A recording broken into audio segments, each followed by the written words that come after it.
আসসালামু আলাইকুম, কেমন আছেন সবাই? আশা করি সকলেই খুবই ভালো আছেন।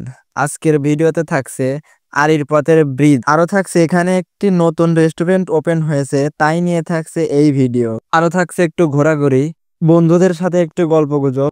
আরো থাকছে গান্ডাম স্টাইল বিনোদন।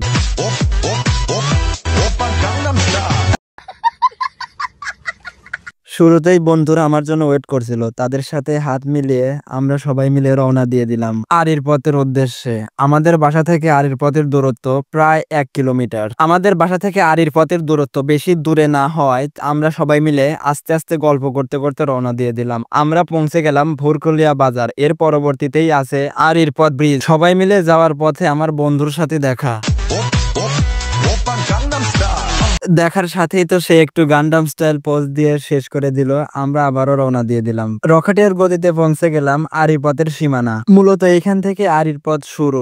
রাস্তার দুই পাশ দিয়েই শোলা ছাড়ানো ছিল, যা দেখতে অনেক ভালো লাগছিল। কথা বলতে বলতে চলে এলাম মূল স্থানে। মূলত আজ শুক্রবার থাকায় এখানে অনেক মানুষই এসেছিল। সবাই ছুটির দিনে বেড়াতে এসেছিল।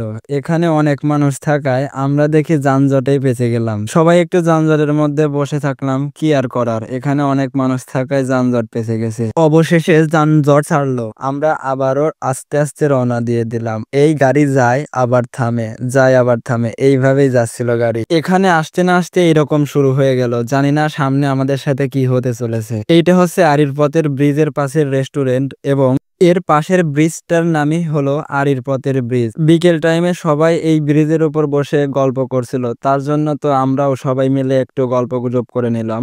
মূলত এই ব্রিজটি আহমদপুর ইউনিয়নে অবস্থিত। এত সুন্দর জায়গা দেখে আমি তো একটু ফটোশুট করে নিলাম। এইটি সেই জনপ্রিয় দক্ষিণা হাওয়া রেস্টুরেন্ট। রেস্টুরেন্টটির আবহাওয়া ছিল মনোমুগ্ধকর। নিচ দিয়ে বর্ষার পানি বয়ে গেছে এবং উপরে হালকা শীতল বাতাস বয়ে যাচ্ছে। আমরা এখানে বসে খাবার অর্ডার দিয়ে দিলাম। খাবার অর্ডার দিতে না দিতেই ভাই বলল স্টক সীমিত, সব খাবার শেষ হয়ে গেছে। কি আর করার, দুঃখ ভরা মন নিয়ে সবাই উঠে চলে আসলাম।